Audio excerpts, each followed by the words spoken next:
meus irmãos. Glória a Deus. Vem limpar, brilhar, resplandecer o primeiro amor. Primeira vez que Jesus nos tocou e nos alcançou. Isso precisa estar sempre vivo em nossos corações, né, amados?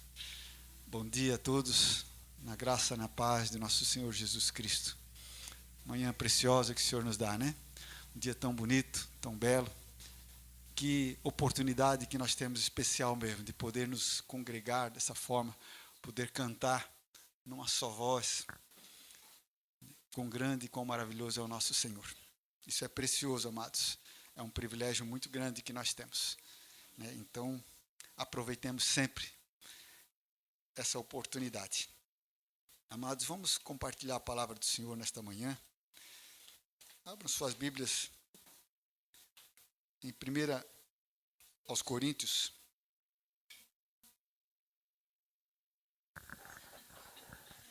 Perdão, irmãos. Esqueci do mais importante. As nossas crianças. Obrigado, irmã. Ufa. As crianças, por favor, podem vir à frente. Vamos orar. Me perdoem, pequenos, queridos irmãozinhos. Vamos encaminhá-las aos cuidados do Senhor. Pai eterno e Deus querido, obrigado, Senhor, por esses pequenos e amados que Tu nos desse, Deus, que enriquece, Deus, que alegram a Tua igreja, Senhor. Vê-los no nosso meio, Senhor Deus, felizes e com a simplicidade e sinceridade de seus corações, Senhor Deus, nos enche, Senhor Deus, também de esperança. Deus, eu peço que Teus cuidados estejam sobre eles, em especial nessa manhã, no aprendizado, no ensino, Senhor Deus, que seu coração seja cheio do temor do Senhor, para a glória do Senhor, para a bênção das suas vidas e da sua família, Senhor, e para a Tua igreja, em nome de Jesus, Senhor. Amém, Jesus.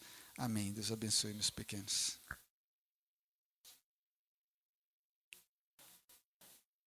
Agora sim. 1 Coríntios capítulo 12.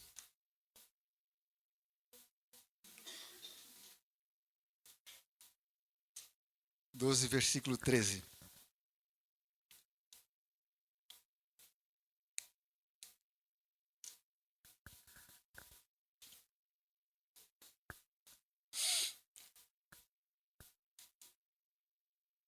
Amém.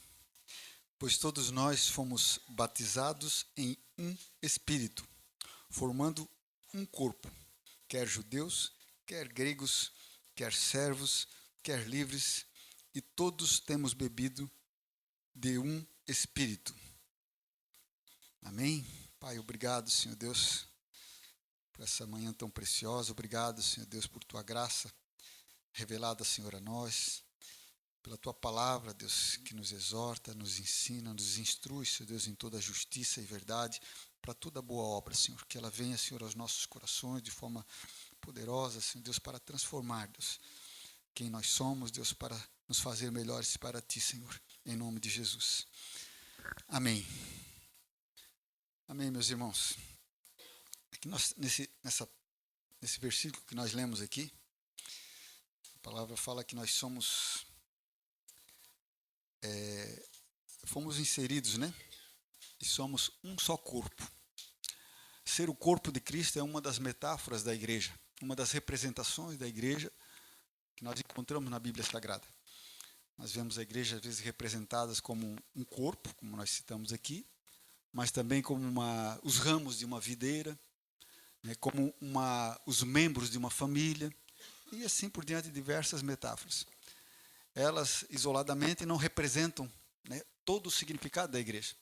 Elas representam, às vezes, alguns aspectos, né? O corpo de Cristo, por exemplo, né, com os seus membros em particular, falando nesse capítulo, fala especificamente dos dons de cada membro. Mas nós vemos aqui, nesse versículo que nós lemos, que nós todos fomos batizados em um só Espírito. É o mesmo Espírito. Quando nós recebemos a Cristo, quando nós cremos em Jesus e o confessamos como Senhor e Salvador, nós recebemos o dom do Espírito Santo, o Espírito Santo de Deus. Fomos batizados, então, no mesmo Espírito, sem distinção. E é interessante também que nós formamos um só corpo. Cada um com o seu papel, com as suas, né, com seus dons, com seus talentos. Nós somos todos diferentes uns dos outros, né, em personalidade, em todos os aspectos sociais, culturais. Somos bem diferentes. Até mesmo um casal, marido e mulher, são diferentes um do outro. Né? E nessas diferenças, né, imagina milhões e milhões de habitantes na Terra, os que já partiram, então muito mais, né? Todos diferentes um do outro, que nós vemos a multiforme graça de Deus nisso aí. Se nós tivéssemos o poder que Deus tem, de fazer todas as coisas, nós conseguiríamos fazer tudo diferente como Ele faz. Não, isso é sabedoria também, é poder, é graça de Deus, é a beleza de Deus ver, né, pessoas, né, lindas, né, como vocês, como nós. Né? Irmãos, isso é maravilhoso. Então Deus não faz distinção de pessoas. Nós somos, dentro do seu corpo, dentro da sua igreja, um só corpo. E aí ele ainda, para reafirmar, não existe judeu, nem grego, nem servo, nem livre, todos bebemos do mesmo Espírito. As distinções são feitas, irmãos, na nossa cultura, na nossa humanidade. Mas diante de Deus não há distinção. Todos somos iguais perante Ele. Diferentes, mas iguais. Vocês entendem, né? Cada um tem um chamado também diferente por sermos diferentes também. Então, nesse sentido, nós completamos esse corpo. Né? E nesse corpo, ele se move para a glória de Deus. Sem distinção. Não existe classe de crentes, irmãos. Como às vezes alguns fazem parecer, né? Os crentes mais e os menos. Uns que, né, ao longo da história da igreja existiam as classes de clérigos e sacerdotais e as classes dos leigos, né, o povo. Né? Mas isso, quem faz essa distinção são os príncipes dessa terra. Na igreja do Senhor não é assim. Então, nós somos, né, dentro dessa metáfora, o corpo de Cristo. Também a noiva de Cristo nós somos. A igreja de Cristo nós somos. E é interessante, é importante nós deixar muito claro, né, em nossos corações que a igreja pertence a Jesus. É Ele que a criou, é Ele que sustenta, é Ele que guia, é Ele que acrescenta, é Ele que dirige.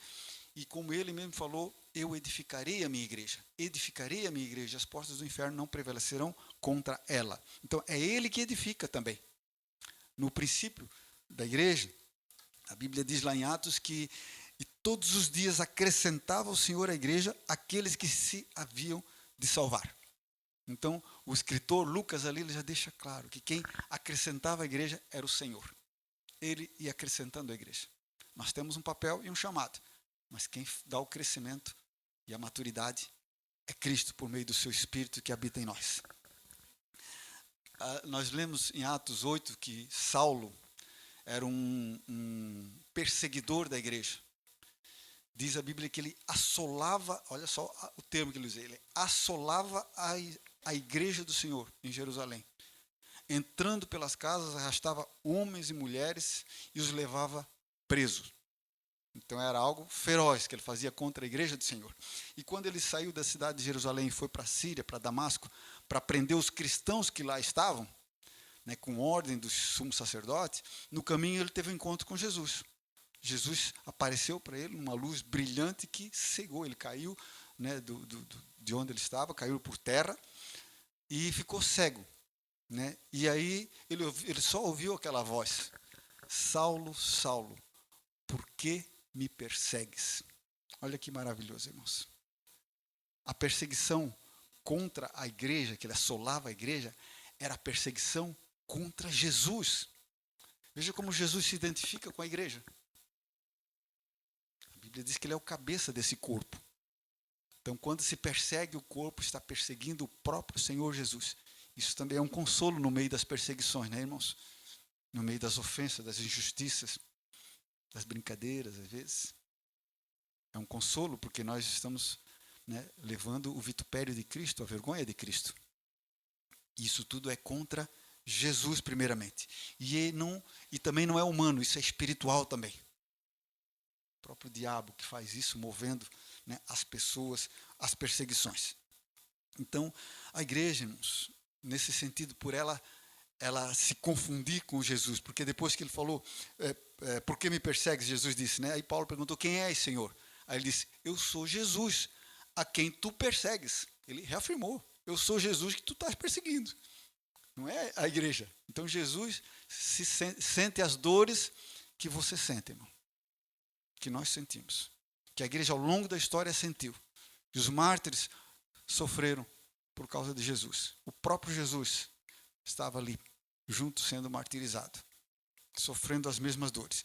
Porque Jesus estava sendo perseguido. Efésios capítulo 1. Então, para os irmãos verem o quão importante é a igreja no plano de Deus. Ela se confunde com o próprio Senhor. Efésios capítulo 1.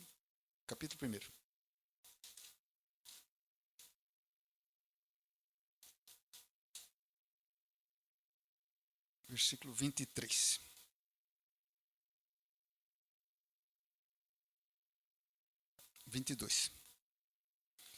Falando de Jesus, né?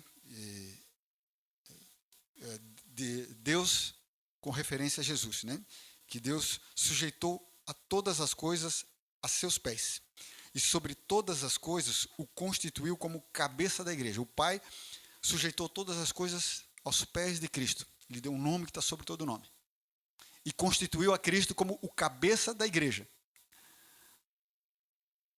Veja que parece até dar a impressão de que a igreja já existia, né? Só uma impressão que dá, que não foi gerada naquele momento. Constituiu como cabeça da igreja, que é o seu corpo. Então, a igreja é o seu corpo, em que ele é o cabeça. A igreja é a plenitude daquele que cumpre tudo em todos.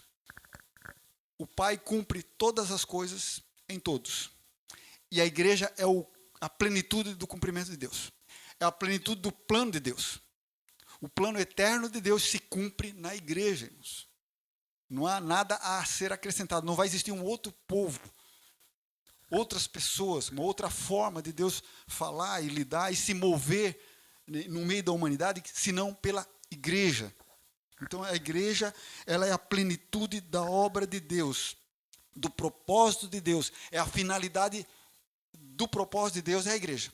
Então, tudo que Deus planejou na eternidade, olhava para a igreja, apontava para a igreja. E quando ela surge, cheia do Espírito Santo, ela é a plenitude do seu propósito, do seu plano eterno. A igreja, irmãos. Isso é muito importante, é muito significativo e que privilégio você faz parte desse plano eterno. Isso é maravilhoso, irmãos. Jesus, então, ele disse, edificarei a minha igreja e as portas do inferno não prevalecerão contra ela. Está em Mateus 16. Jesus, irmãos, ele está chamando para si um povo. Desde que ele veio a essa terra, ele chamava para si, e ele chama para si um povo seu. Ele disse na oportunidade que as minhas ovelhas ouvem a minha voz e me seguem. Por quê? Porque ele chama. Ele chama as ovelhas e elas o seguem. Então Jesus está chamando para si um povo. E isso, irmãos, ele chamar para si um povo é uma continuidade do que Deus fazia lá no Velho Testamento. Deus sempre chamou um povo. Deus chamou Noé. Deus chamou Abraão, fez uma aliança com ele. Quando o povo estava no deserto, irmãos, e Moisés, que era o porta-voz de Deus, assim, perante o povo, o profeta de Deus, o grande legislador de Israel, né, Deus disse para ele assim, olha, reúne este povo e eu os farei ouvir as minhas palavras, a fim de que aprendam a me temer todos os dias e ensinem também aos seus filhos. Então, reúnam o povo, porque eu vou falar com eles. Eu vou ensinar as minhas palavras. Essa palavra reunir o povo, irmãos, que está ali em Deuteronômio 4, reúne o povo, é uma palavra que traduzida por grego, lá na Septuaginta, que foi a primeira tradução grega, ela está como eclésia, que é a congregação, a assembleia. Então, faz uma Assembleia Santa aqui. As festas de Israel eram Assembleias Santas. A festa da Páscoa, a festa das primícias e todas as outras. Ou seja, uma congregação, um chamado para o povo se reunir em adoração a Deus. Daquela forma como a lei falava. Mas a tradução do grego já se refere a essa assembleia como igreja. Uma reunião dos santos, uma eclésia, uma assembleia.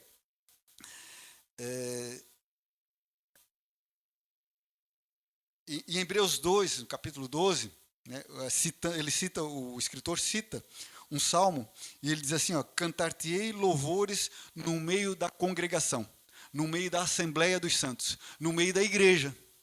O salmista estava falando isso aí, e o escritor de Hebreus, ele repete esse salmo dentro do contexto daquilo que ele estava ensinando ali. Assim, irmãos, Hebreus 12, versículo 23.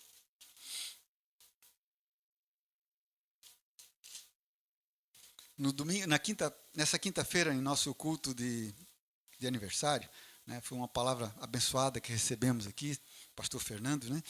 E ele estava falando dos heróis da fé, vocês recordam? Né? Vocês já ouviram, leram também na Bíblia, né? De homens e mulheres que ao longo da história, né, receberam um chamado de Deus e na sua geração fizeram a diferença. E ele salta do Velho Testamento e vem para os nossos dias, dizendo que nós somos essa continuidade. Então vejam que ele se reporta a nós como igreja, mas nós fizemos parte de algo que Deus já estava trazendo desde a antiguidade. E nós continuamos agora nas nossas gerações também. Então, aqui em Hebreus 12, 23,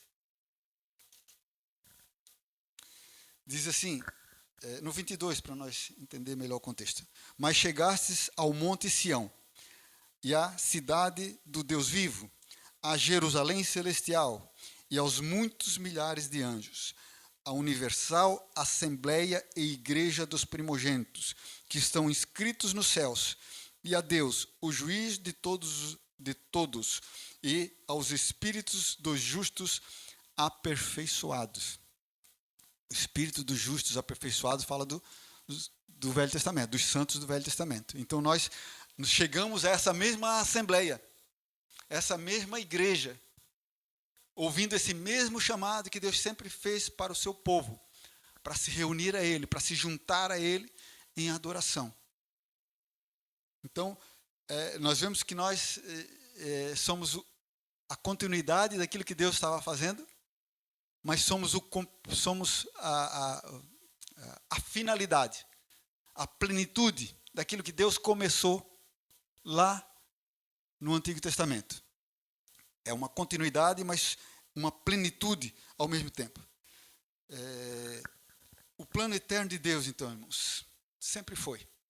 Jesus iria morrer para nos remir e nos receber como povo de Deus. Jesus viria como homem, iria morrer e ressuscitar para nos remir, para perdoar os nossos pecados. E dessa forma nós sermos recebidos dentro do povo de Deus. O povo de Deus é a congregação de Deus, a igreja do Deus vivo.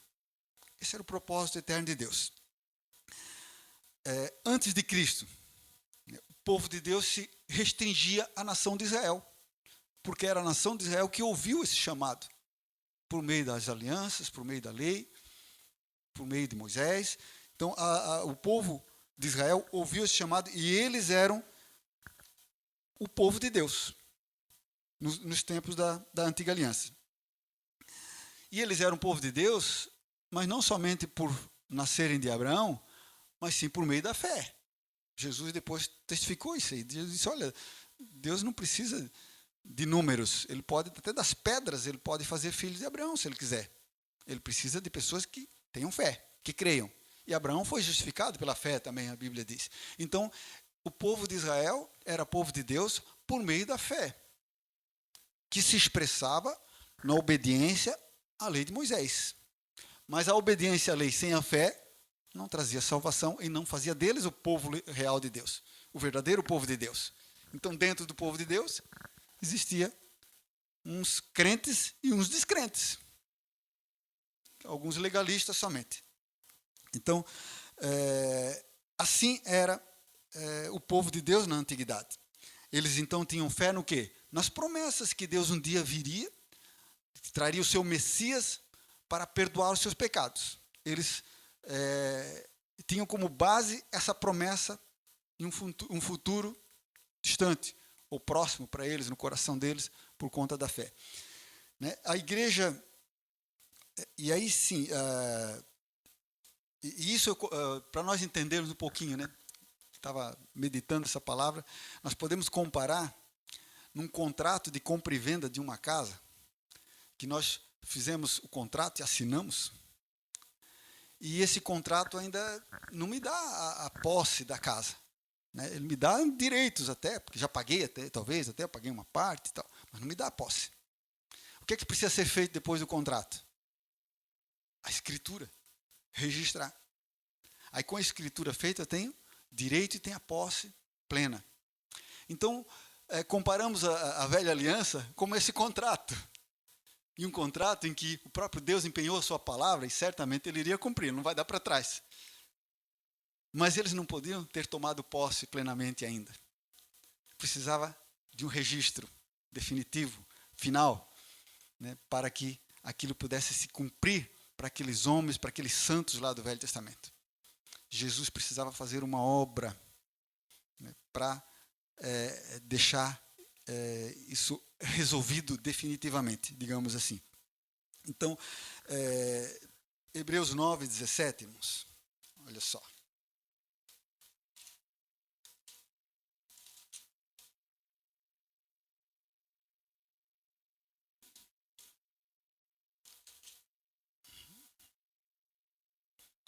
Porque um testamento tem força onde houve morte. Ou terá ele algum valor enquanto o testamento... Não, vou ler o 16, irmãos. Porque onde há testamento, é necessário que intervenha a morte do testador. Porque um testamento tem força onde houve morte. Ou terá ele algum valor enquanto o testador vive? Um pai que faz um testamento para os seus descendentes. Está feito, já é um direito que eles têm. Só que enquanto ele não partir, eles não podem usufruir daquele direito. Não plenamente. Não é? Quando esse pai morre, aquilo se transfere para os seus descendentes, de pleno direito, para uso, venda, o que quiser fazer. Então aí ele fala do testador como Jesus, que deixou um testamento. Mas que esse testamento já estava escrito lá por Deus, lá no princípio, quando ele prometeu que viria um Redentor. Era o testamento, era definitivo, e Deus não muda. Ele não é homem para que minta, nem filho do homem para que se arrependa. Estava decretado, né, o propósito eterno de Deus para a sua igreja, para o seu povo. E quando Jesus vem, ele perece na cruz, e o testamento então é aberto, e os direitos dos seus descendentes são repartidos. Isso é maravilhoso, irmãos. Isso é maravilhoso porque, olha só, quando nós lemos os heróis da fé, no capítulo, todo o capítulo 11, um após outro, todos eles lutaram e sofreram, viveram no seu tempo, na sua geração, e deram bom testemunho de fé para aqueles que os cercavam, né? E agora eles são citados nesse capítulo 11 de Hebreus, um após o outro, de forma rápida, até às vezes só o nome, mas eles são citados como referências de fé. Por isso que se chama esse capítulo de Galeria dos Heróis da Fé. E é interessante também que na sequência, ele fala de muitos outros anônimos que foram apedrejados e mortos e todos mais. E na sequência ele nos começa a chamar nós para entrar nessa galeria também, no capítulo 12. Nós somos chamados agora a fazer parte da Galeria da Fé. Só que vejam só, no final do capítulo 11, no versículo 39, ele diz assim: todos estes, tendo tido testemunho pela fé, não alcançaram a promessa. Todos aqueles, desde Abel, o primeiro que morreu, sangue derramado por Caim, passando por Noé, Abraão, Isaac, Jacó, os juízes, todos eles, diz aqui que eles tiveram testemunho pela fé, mas não alcançaram a promessa. Por que eles não alcançaram a promessa, irmãos? A resposta está no versículo seguinte. provendo Deus alguma coisa melhor a nosso respeito. Porque Deus esperava por nós. Não por nós, mas pela obra que Jesus faria, que iria resultar nos benefícios da cruz em nosso favor. Então, provendo Deus alguma coisa melhor a nosso respeito, para que eles, aqueles que partiram na fé, sem nós, não fossem aperfeiçoados. Aqui ele fala ressurreição de corpo aí. Que maravilha, irmãos.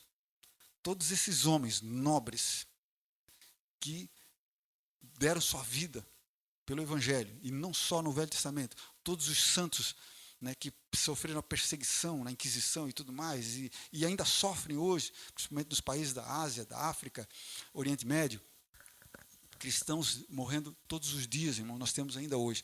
Então, todos esses, né, eles não, mas principalmente aqui, no Velho Testamento, eles aguardam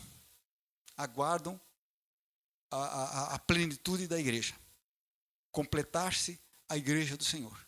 Aguardam por nós, para que eles sejam aperfeiçoados. Que forma? O que é aperfeiçoado? Recebam um novo corpo, um corpo glorificado. Eles não receberam, e vão receber junto com a igreja do Senhor, quando ela for arrebatada, e os da igreja que já pereceram também, que aguardam.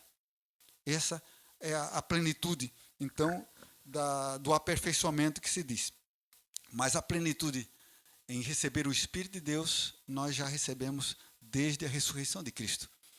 Então, aquilo que eles não receberam, que era o dom do Espírito Santo, da forma como nós recebemos após a ressurreição, então, eles não receberam, mas nós recebemos agora. Então, nós somos, irmãos, privilegiados nesse sentido. Né? Jesus, ele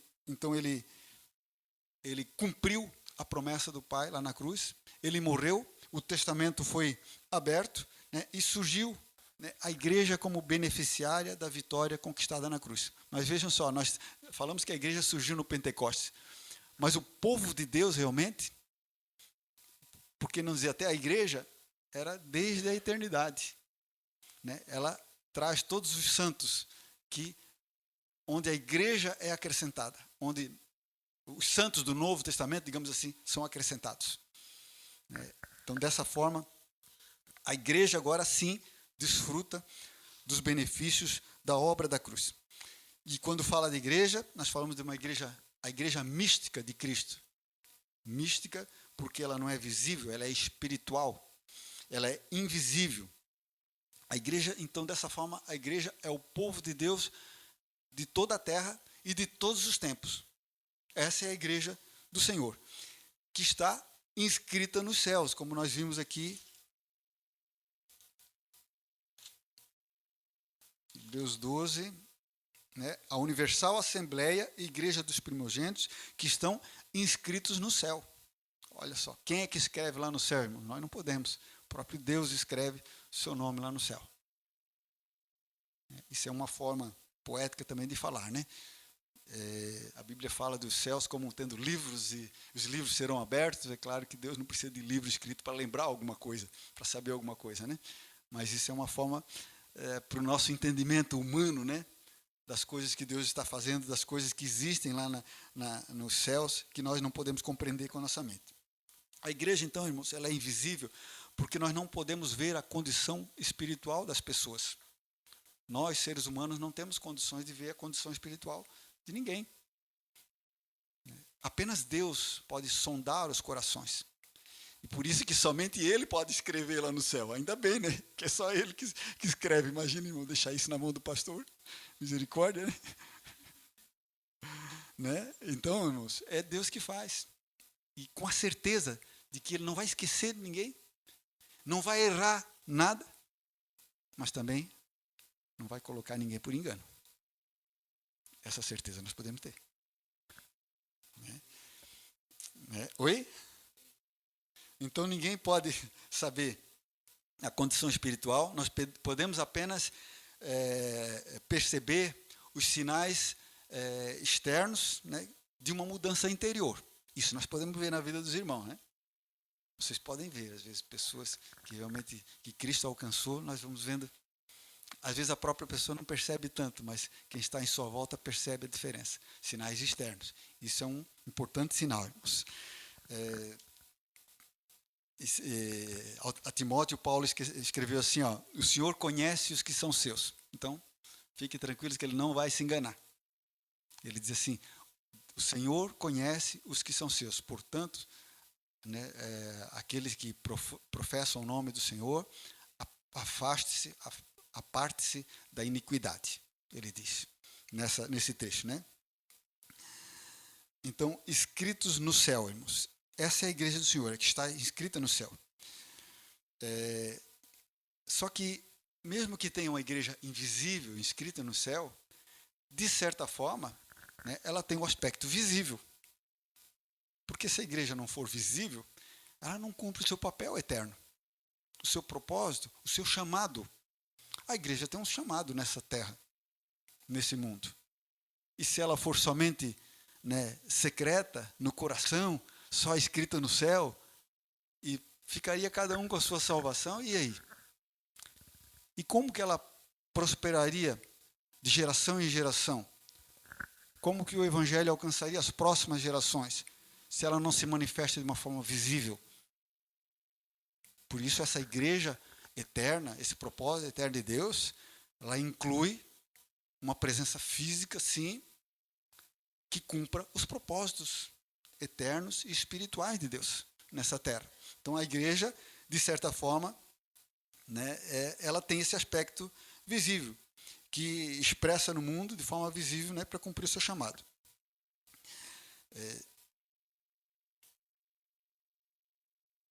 Lá em Romanos, né, o escritor de Romanos, quando ele fala de salvação e de crer em Jesus e confessar o seu nome para ser salvo, aí ele diz assim, olha, como invocarão, ou seja, como confessarão o nome de Cristo aquele em quem não creram? Como é que eles vão confessar a Cristo se não crer em Cristo? E como eles vão crer, né, se eles não ouviram falar de Cristo? Tem muitas nações, irmãos, e povos, por incrível que pareça para a gente, né? Nós que nascemos numa cultura, num contexto cristão, é inconcebível alguém nunca ouvir falar de Jesus. Mas existem milhões de pessoas que nunca ouviram falar, irmãos, de Jesus. Então, como eles vão crer naquele que não ouviram? E como eles ouvirão se não há quem pregue? Se ninguém falar? Se a igreja não se manifestar e não fizer diferença no mundo, como eles vão crer nesse Jesus e poder ser salvo também? Então a igreja visível, irmãos, assim como a igreja invisível, ela inclui todos os santos inscritos nos céus, a igreja visível inclui todos os que professam a fé em Jesus Cristo e dão provas dessa fé. Porque no momento que ela aparece, é porque ela está testemunhando de alguma forma, com a sua própria vida transformada, com palavras, e com um chamado para o mundo também, para o arrependimento, para apresentar a Cristo como um Salvador, como um Consolador para as suas aflições. Então, a igreja visível é aqueles que professam a fé e demonstram isso. Porque nós podemos entender também, irmãos, que a igreja visível, assim como no Velho Testamento, dentro dela tem crentes e descrentes. Tem crentes e descrentes. Mas somente Deus sabe. Somente Deus sabe. E quando Paulo escreve as suas cartas para as igrejas, ele não escreve para as igrejas que estão no céu, lá escritas no céu. Ele escreve para igrejas visíveis. Carta de Paulo à igreja que está em Corinto, na cidade de Corinto. A igreja que está em Éfeso. Carta de Paulo à igreja carta de Paulo a Filemon e a igreja que está em sua casa. Então, a igreja é o povo que se reúne no nome de Jesus em determinado local. Então, certamente Paulo escrevia e sabia que ali havia alguns descrentes também, mas ele escrevia para a igreja. Ela é considerada a igreja visível, né? Então a igreja ela é universal e ela é local também. E no próprio Novo Testamento, né, o termo de igreja ele é aplicado de forma às vezes universal para todos os crentes de todo o mundo e de todos os tempos. ela é aplicada às vezes para os crentes de uma determinada região. A igreja da Acaia, a igreja da Macedônia, por exemplo, né, nas questões da contribuição que eles fizeram para Jerusalém. A igreja de uma região, no caso, Acaia e Macedônia era uma região, uma província. Ou então era para a cidade, a igreja de Éfeso, a igreja de Corinto, a igreja de Filipos, né? Então, para cidades, a igreja de navegantes, né? Que aí são os crentes de navegantes, e mais especificamente a igreja da casa, os crentes que se reúnem nesse local específico também. Então, a igreja ela pode ser expressa na Bíblia de forma bem ampla, né? É a comunidade do povo de Deus, independente do nível, né, dessa comunidade, ali, mundial, regional, né, ou a Igreja do Brasil, por exemplo, a gente se refere à Igreja do Brasil, como todos os crentes aqui na nossa nação. Em Mateus 18, né, o apóstolo, Jesus, aliás, né, ele disse assim, onde estiverem 2 ou 3 reunidos em meu nome, aí estou eu no meio deles. 2 ou 3 reunidos em meu nome.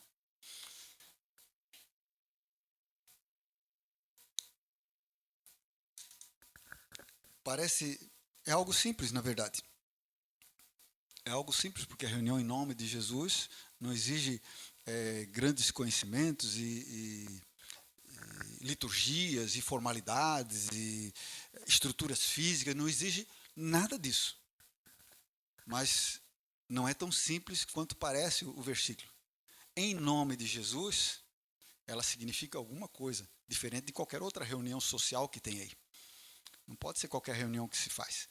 Ou mesmo uma reunião, às vezes, em algum templo, mas cuja a doutrina que está sendo ensinada e pregada ali é pervertida, não reflete a pureza do Evangelho, a verdade do Evangelho.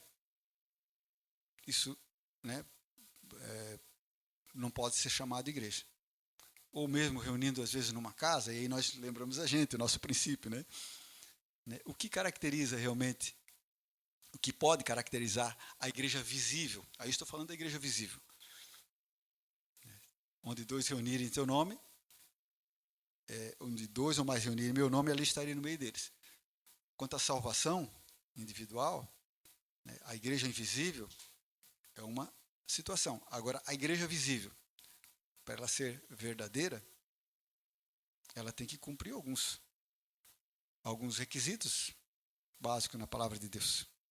Primeiro, já que é em nome de Jesus, é a doutrina. Quando nós vemos as primeiras reuniões da igreja, a Bíblia diz que eles se reuniam constantemente, né, e eles perseveravam na doutrina dos apóstolos. A doutrina dos apóstolos é a palavra de Deus. Ela resumia a palavra de Deus, o Velho Testamento, trazido à luz da obra de Cristo, da morte e ressurreição de Cristo. Traduzido pela morte e ressurreição de Cristo com o ensinamento que os apóstolos traziam. Então, era a palavra de Deus. Eles não tinham ainda o Novo Testamento, mas era a doutrina falada pelos apóstolos, com base no Velho Testamento e na obra que Jesus fez. Então, eles perseveravam na doutrina dos apóstolos, na comunhão, no partir do pão, nas orações. Então, ali nós vemos alguns aspectos que definem, né, a igreja visível. Mas tem 2 aspectos que são fundamentais para definir a igreja, além da palavra, da pureza da doutrina, as ordenanças do próprio Senhor. No momento que o grupo de pessoas decide se reunir em nome de Jesus, ele vai fazer 2 coisas que Jesus determinou: batizar os novos convertidos nas águas e participar cotidianamente da ceia do Senhor. No momento que aquele grupo, aquelas pessoas começam a praticar isso também, eles podem ser considerados, dentro da cristandade, digamos assim, a igreja visível. Mesmo que não tenha um nome ainda, foi assim conosco no nosso começo. Aquela data que nós temos ali, foi a data que nós decidimos, a partir dali, funcionarmos realmente como uma igreja visível, batizando e servindo a ceia. Então, são características fundamentais, né, irmãos? e necessárias para constituir uma igreja verdadeira. Como ser aceito na igreja universal? Não é universal, é universal de Deus. Bom, é de Deus também. Na Assembleia também não é a Assembleia, mas é a Igreja Universal de Deus e a Assembleia dos Santos. Né? Unicamente, irmãos, pela graça de Deus. É dom de Deus. É por graça de Deus. E vem que é recebida, a graça é recebida por meio da fé em Jesus Cristo. Que vem também por conta do arrependimento dos pecados. Arrependimento, fé, para receber a graça de Deus. A gente fala separadamente porque é uma questão, às vezes, de fazer a coisa mais didática, de ensinamento. Mas arrependimento de fé é algo que acontece simultaneamente, né? Primeiramente, na verdade, acontece o reconhecimento. Antes disso, acontece a pregação da palavra, seja num culto, seja lendo a Bíblia. Às vezes a palavra pode também falar, mas nós somos chamados a pregar, porque ela tem que ser falada. Um testemunho de alguém, aquela palavra traz um reconhecimento de que eu sou pecador e estou perdido e preciso de um Salvador. Como a palavra já mostra o caminho e mostra o Salvador, eu tomo a decisão, né, guiado também por Deus, porque o arrependimento é gerado também pelo Espírito. É nosso, mas é gerado pelo Espírito, e não me explica exatamente, né, qual é o nível de participação humana e o nível de participação de Deus, senão eu vou entrar num debate eterno aqui. Mas o arrependimento é gerado por Deus, mas nós precisamos nos arrepender. E a fé é gerada por Deus, mas nós temos que ter fé. Jesus disse, olha, você tem que ter fé. Então, os debates nós deixamos para depois. Então, arrependimento e fé. Essa é a forma de se ingressar e ter o nome inscrito no céu. Claro que Deus sabe, né? Aqueles que são sinceros nessa sua declaração, nesse seu propósito. E essas coisas, arrependimento, fé e a graça, ela é demonstrada na igreja visível. De que forma, irmãos? Pelo batismo nas águas. O batismo nas águas, ele representa justamente aquilo que aconteceu no secreto, no interior, no íntimo. Aquilo que aconteceu no céu, que foi escrito lá. Agora, na igreja visível, por isso que a igreja visível ela foi chamada, Jesus mandou batizar em nome do Pai, do Filho e do Espírito Santo. Então, a igreja agora, ela faz o quê? Reconhecendo que houve um arrependimento e fé e confissão de Jesus como Senhor e Salvador, a igreja leva aquele crente, agora já é crente, já faz parte da igreja, né? Leva ele às águas do batismo. Então, por quê? Porque as águas representam aquilo ali. Elas não salvam, mas elas expressam algo que aconteceu, que é a salvação daquela pessoa, daquela alma.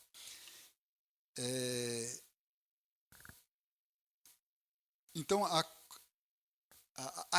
o batismo, então, ela é a entrada, a porta de entrada.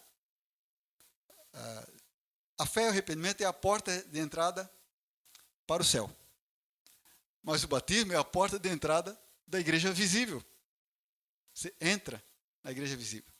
Agora, como é que eu vou permanecer com o meu nome lá escrito no céu, irmãos? Eu sou chamado a perseverar na fé. Até o fim. A Bíblia diz que aquele que perseverar até o fim será salvo. Então, nós temos uma caminhada cristã de obediência ao Senhor, para perseverar nessa obediência, no chamado de Deus, nos propósitos de Deus, entender o que Ele quer para a minha vida como indivíduo, para que o meu nome permaneça inscrito no céu. Porque a Bíblia, há casos em que os nomes são riscados do livro da vida. Não porque Deus quer tirar, mas porque as pessoas abandonaram a fé. Então, a continuidade da igreja se dá pela perseverança na fé. E como é que a igreja visível demonstra essa perseverança, irmãos? Na fé. Como é que eu agora faço parte da igreja visível? Eu ingressei nela pelo batismo e agora eu faço parte dela. Como é que eu demonstro a minha perseverança na fé dentro da igreja visível? Vocês sabem? Pelo pão e pelo cálice. O cálice e o pão. é eu reafirmando a minha fé. E o meu compromisso dentro do corpo de Cristo, como parte do corpo de Cristo. Por isso que não existe, irmãos, cristianismo sem estar inserido num corpo local. E eu não falo que tenha que ser aqui, nem numa igreja que tenha nome, título. Nós congregamos por 10 anos na minha casa. E não nos considerava menos igreja por isso, pelo local. Então, a questão não é essa. Mas a questão é estar vinculado a um corpo onde eu tenho compromisso com o meu próximo e compromisso com o reino de Deus, porque o reino de Deus avança por meio da sua igreja aqui na terra. E eu tenho que estar inserido nela, dentro desse corpo. Porque fica difícil entender alguém que está inscrito no céu, mas não está no corpo. Não faz parte da igreja, não é noiva, é salvo, mas é uma situação, é um caminho escorregadio. Não é o propósito de Deus para ninguém isso. Deus nos chamou, Jesus nos chamou e nos inseriu num corpo, para que ali nós expressemos, né, os nossos dons, os nossos talentos, ali nós nos doamos e também somos fortalecidos na fé e recebemos, demos, a gente dá e recebe dentro do corpo. E o corpo prospera na obra do Evangelho em unidade para que o mundo creia. O Senhor nos chamou para uma unidade. Então, e essa unidade, irmãos, ela é demonstrada na participação dos elementos da ceia. Por isso que é fundamental, a gente faz uma vez por mês, né? Mas é importantíssimo, irmãos, a ceia do Senhor, nós estamos participando dela. Nós somos chamados sempre a nos despertar. Às vezes a gente vai relaxando em alguns aspectos da nossa comunhão com o corpo, do nosso compromisso, da nossa responsabilidade com o corpo, mas a ceia é sempre um momento de chamado para nós nos despertar novamente e continuar na caminhada com os irmãos, como igreja. Veja só o propósito glorioso que Deus tem para nós como igreja, irmãos. E nós não podemos ficar fora desse propósito. Ou, né, só em volta somente. Nós precisamos ter a certeza de que estamos dentro, sim. Fizemos parte, sim. E que vamos dar os frutos para os quais o Senhor nos envia, nos chama para dar. Tá bom, meus amados? Então, essa é a forma. Batismo nas águas e a ceia do Senhor são expressões da igreja visível. Aquele que foi salvo nas águas do batismo guarda a sua salvação pela participação do pão e do cálice. Novamente, o pão e o cálice não salvam. As águas do batismo não salvam, mas elas revelam alguma coisa. Certamente. Elas mostram alguma coisa. Para mim mesmo, né, e para aqueles em minha volta. Então, a morte e a ressurreição de Cristo, irmãos, era o que precisava ser feito para que Deus cumprisse a plenitude do seu propósito para o seu povo, que é a igreja. Um povo só. Né? A morte e a ressurreição de Cristo, ela nos trouxe o perdão dos pecados. Jesus morreu e ressuscitou para perdão dos nossos pecados. Mas ela trouxe também o dom do Espírito Santo. Nós fomos batizados no mesmo Espírito, a Bíblia diz. Para nos tornar novas pessoas. Uma nova criatura, uma nova criação de Deus. O Espírito Santo de Deus. Tudo é graça de Deus, recebida por meio da fé. E a graça, né, que me alcançou e da qual eu dou testemunho, né, pela fé, de fé pelo batismo, é a mesma graça que me sustenta na vida cristã e da qual eu dou testemunho pela minha participação no corpo de Cristo, na ceia do Senhor, no cálice e no pão. Amém, meus amados? Esse é o nosso chamado. E o nosso chamado específico hoje é participar. Por isso, 1 Coríntios 12, versículo 23.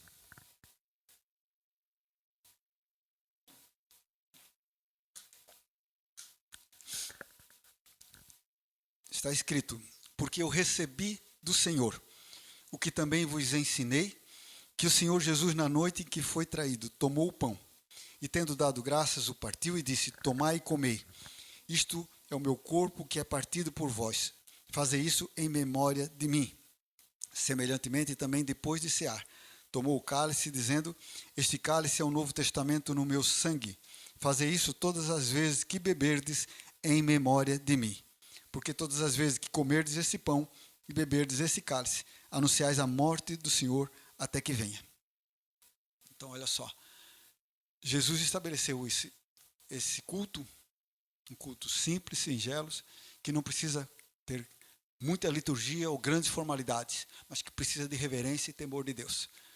E nós somos chamados nesse culto a discernir o corpo e o sangue de Cristo, que é discernir os significados desses elementos, né? E o que representa a minha atitude em comer e beber. Então eu tenho que entender que quando eu como e quando eu bebo do cálice e do pão, eu estou dizendo alguma coisa para Deus primeiramente e para os meus irmãos. Eu estou disposto a me comprometer com isso que eu estou dizendo? Estou comprometido com o Senhor e comprometido com a igreja do Senhor? Mesmo que você não esteja comprometida, tem uns irmãos que nos visitam, né? Não esteja comprometido com a igreja local, mas há um compromisso com a igreja, com o corpo local, talvez onde você congregue e tudo mais. Então, é esse compromisso que nós estamos dizendo quando nós participamos. E dizer que nós estamos com um coração sincero diante de Deus. Não sem pecado. Mas é um momento oportuno para nós pedir que Deus sonde os nossos corações, porque nós sempre pecamos e sempre falhamos. É um momento oportuno e sempre devemos fazer isso em nosso dia a dia, mas aqui especificamente fazer isso. Pedir para o Senhor sondar o nosso coração, colocar em ordem as nossas vidas diante do Senhor, pedir perdão, consertar, assumir compromissos para consertar o que tiver lá fora que não dá para fazer agora, né? E participar, que é o que diz aqui, ó, examine-se, pois, o homem a si mesmo, e assim coma desse pão e beba deste cálice. Examine-se a si mesmo e coma desse pão e beba desse cálice. Esse examinar é justamente para tomar atitudes com relação àquilo que o Espírito de Deus lhe mostra no coração. Aí você toma essas atitudes de arrependimento, de fé, de reparação, né? E você come do pão e do cálice e recebe a bênção e os benefícios disso que é glorioso. Não da comida em si, mas do que ela representa, da sua atitude de fé, da nossa como igreja, que estamos aqui em obediência ao Senhor. Então esse é o nosso chamado, irmãos. A gente vai participar da ceia agora, e a gente vai deixar um minutinho para os irmãos orar e sondar o seu coração a respeito disso e poder participar, né? A respeito daqueles que nos visitam, irmãos, fiquem livres. Tá? Primeiramente, a ceia é um compromisso para aqueles que são da igreja local. Mas aqueles que nos visitam, que desejam participar, que têm essa mesma convicção, esse mesmo pensamento, que entendem e entenderam o que nós falamos, quiser participar, é bem-vindo a participar conosco. Mas se também tiver algum temor, alguma dúvida, porque a Bíblia diz que aquilo que nós fizemos tem que ser por fé. Se você não compreendeu, não entendeu e tiver alguma dúvida e quiser se abster por temor a Deus também, não há constrangimento nenhum quanto a isso. Você fique livre no Senhor. Porque, como eu disse, quem conhece o coração é Deus. E eu não fui chamado para escrever o nome de ninguém no céu. Muito menos para proibir o nome de ninguém de participar da ceia. Esse não é o meu ministério. Senão seria muito pesado para mim. Eu certamente não faria como o senhor pode fazer. Tá bom, irmãos? Então fiquem livres quanto a participar ou não. E se precisarem conversar depois, outro dia, com a gente a respeito desse aspecto, a gente está à disposição dos irmãos também para isso. Vamos fechar os nossos olhos, então, um minutinho para nós orarmos em silêncio e sondar, pedir que o Senhor sonde o nosso coração.